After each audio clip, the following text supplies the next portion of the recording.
Salam, jumpa lagi dengan Berkatu Channel. Salam sehat dan jangan lupa bahagia. Bagaimana kabarnya teman-teman sedulur semua? Semoga senantiasa dalam keadaan sehat dan baik-baik adanya ya.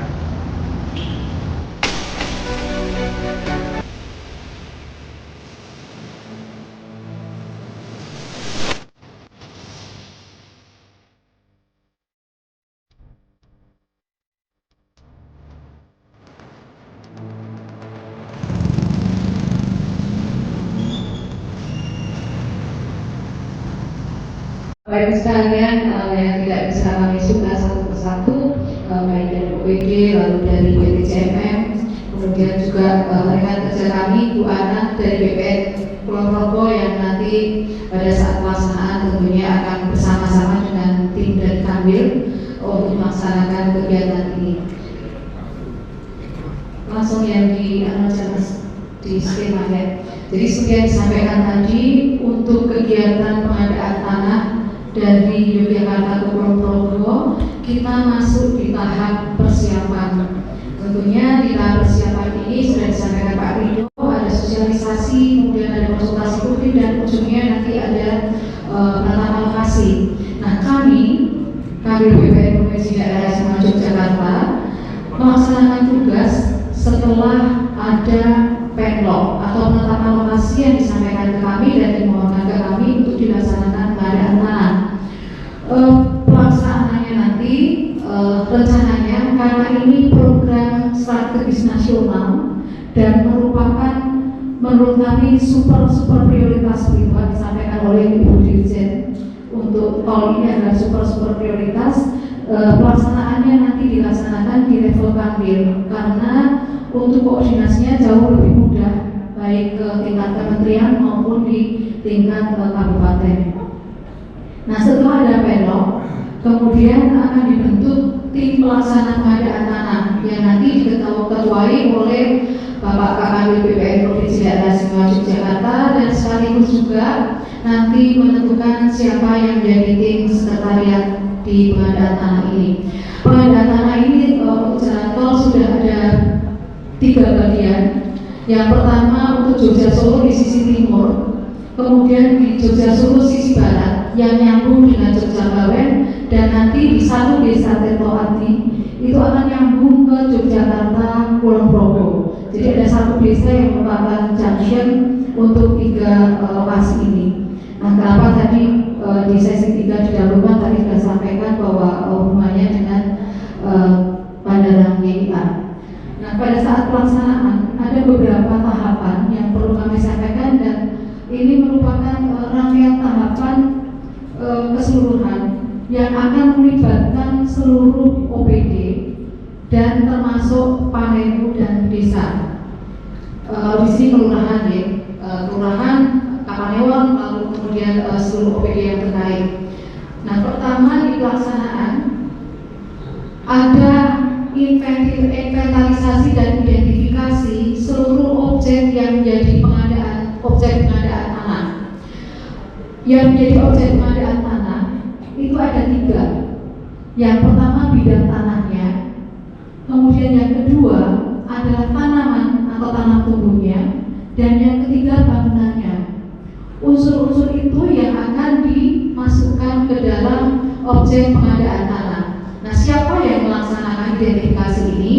Tentunya dari BPN itu sebagai Satgas A, karena yang Satgas A ini ada tugasnya mengukur, sehingga yang diperkenankan untuk mengukur adalah dari BPN atau surveyor lisensi, surveyor yang diberikan swasta yang diberikan lisensi, tidak boleh yang lain.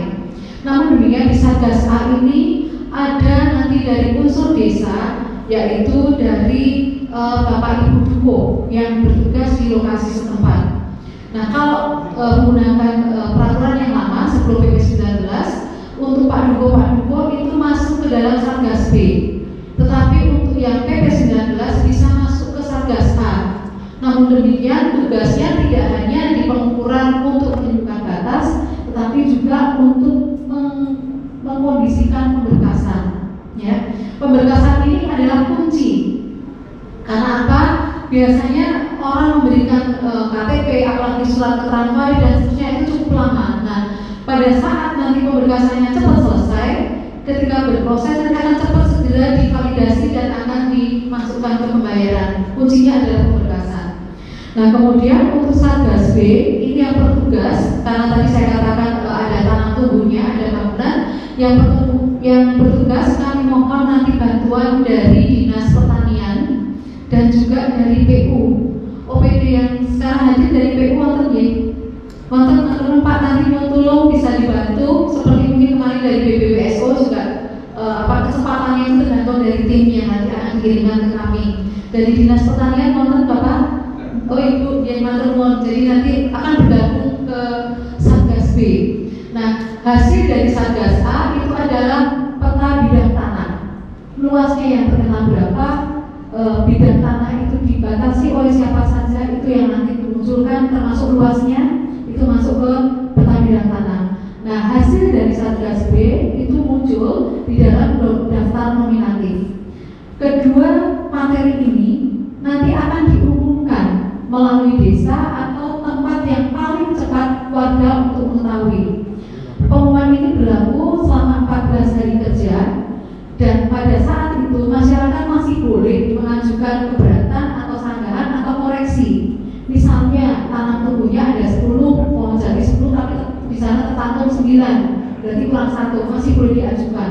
Atau bangunan di atas bidang tanahnya ada 2, tapi dimasukkan 3 misalnya, berarti kan ada yang salah, mungkin itu punyanya orang lain, seperti itu.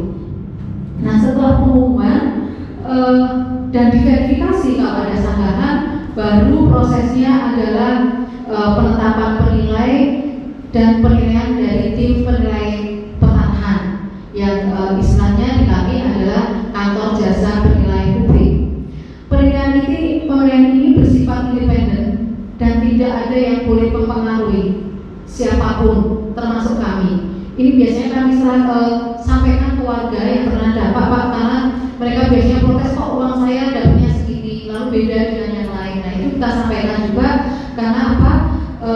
Pertama, tim tidak boleh dipengaruhi dan tidak akan bisa dipengaruhi, dan yang kedua tadi unsur penilaiannya itu adalah dari tanah tumbuh, bangunan, tanaman, kemudian dari bidang tanahnya. Lalu disampaikan Pak Fido tadi ada solasium. Jadi beda dengan harga yang di pasaran, karena ini ada nilai solasiumnya, yaitu kompensasi yang diberikan karena ada kegiatan pembangunan untuk kepentingan umum. Lalu ada unsur lain, biasanya ada masa tunggu, itu kemudian juga ada BPHTB jika nanti Bapak Ibu yang pernah dampak itu akan memberikan atau membeli rumah kembali atau ditanam kembali. Nah, ini intinya semua itu menjadi satu yang nanti muncul sebagai nilai yang akan diberikan sama dengan pada saat pemberian ganti rugi. Nah, setelah ada penilaian tadi dimusyawarahkan. Musyawarah ini adalah satu bentuk bukan untuk memusyawarahkan nilainya, tetapi adalah untuk menentukan bentuk ganti kerugiannya. Nah, di dalam PP 19 2021 disampaikan bahwa untuk pemberian ganti rugi ini diusahakan berupa uang, karena sangat mudah bagi masyarakat untuk bisa memberikan memilih kembali, misalnya untuk membeli tanah, untuk membeli tanaman dan seterusnya. Nah, bentuk ganti kerugian ini ada beberapa yang bisa kami sampaikan. Pertama pasti uang, kemudian ada tanah pengganti atau kemungkinan kembali, kemudian ada kepemilikan saham, itu biasanya kalau perusahaan besar seperti Pertamina dan seterusnya, lalu atau bentuk lain yang nanti disepakati oleh kedua belah pihak. Nah, kemudian di dalam musyawarah ini adalah hasil dari musyawarah ini akan diberikan melalui kesepakatan bentuk ganti rugi. Kalau ada kesalahan di dalam pengalian atau perkalian itu masih boleh direvisi. Tapi kalau nilainya sudah betul, perkaliannya sudah betul, itu yang tidak boleh dimusyawarahkan karena nilainya final dan mengikat. Nah, kemudian setelah musyawarah ada namanya validasi. Validasi ini adalah untuk mencocokkan antara data yuridis, data teknis dan nilai ganti kerugian ini, yang nanti hasil validasinya akan kita serahkan ke lembaga manajemen aset negara. Jadi mungkin Pak dari tadi dari pengasih mungkin atau dari kemana-mana lagi ya, tadi agak banyak. Beberapa desa sudah terkena dampak dan ini terkena dampak yang sekian kalinya beda.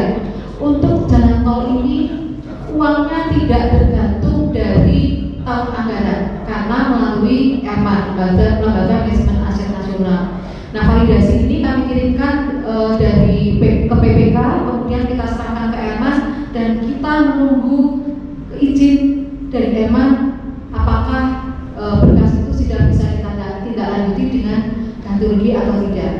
Nah, pembayaran ini tidak dipotong spesial pun karena melalui rekening yang kebetulan hari ini hadir. Rekeningnya melalui 4 bank pemerintah yang dituju. Kebetulan ada BTN, saya lihat ada BRI, lalu ada BNI dan saya lihat mungkin ya BNI dan satu lagi dari Mandiri. 4 bank ini yang akan diizinkan untuk menyalurkan berkas ganti rugi. Nah, kemudian biasanya yang ditanyakan oleh warga itu adalah mengenai tanah sisa. Betul nggak Ibu Bapak?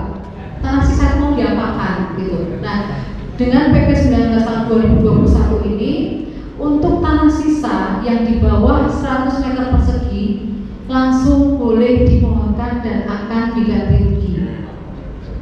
Tetapi untuk bidang tanah yang sisanya lebih dari 100 meter persegi akan dinilai dulu atau akan dikaji dulu oleh tim kajian yang akan dibentuk oleh Bapak Kakanwil. Unsurnya bisa dari pertanahan, dari PUSDM atau PU, kemudian juga dari perhubungan karena kami di Pulur waktu itu juga melibatkan dinas perhubungan. Masalahnya nanti dengan hasil kajian itu mau apa?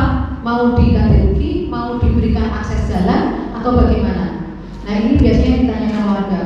Lalu untuk sertifikat yang sudah terkena dampak dan ada sisa, jika tidak diganti rugi, itu akan direvisi. Revisinya tidak oleh masyarakat masing-masing, tetapi oleh instansi yang memerlukan tanah. Dalam hal ini adalah PPK. Jadi setelah selesai pada penyerahan hasil, sertifikat dikumpulkan, diserahkan ke PPK, kemudian direvisi, nanti dibukakan yang akan merevisi sertifikat itu, baru kemudian dikembalikan ke warga tanpa warga mengeluarkan sepeser pun untuk sertifikat revisi ini.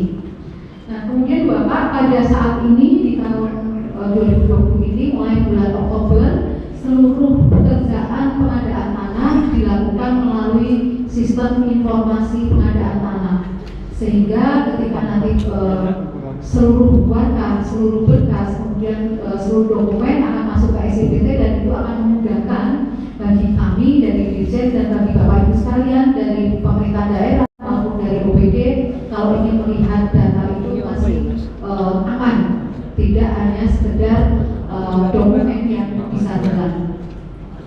Nah, untuk biasanya yang terjadi di permasalahan yang terjadi di pengadaan tanah, pertama adalah masalah berkas pasti.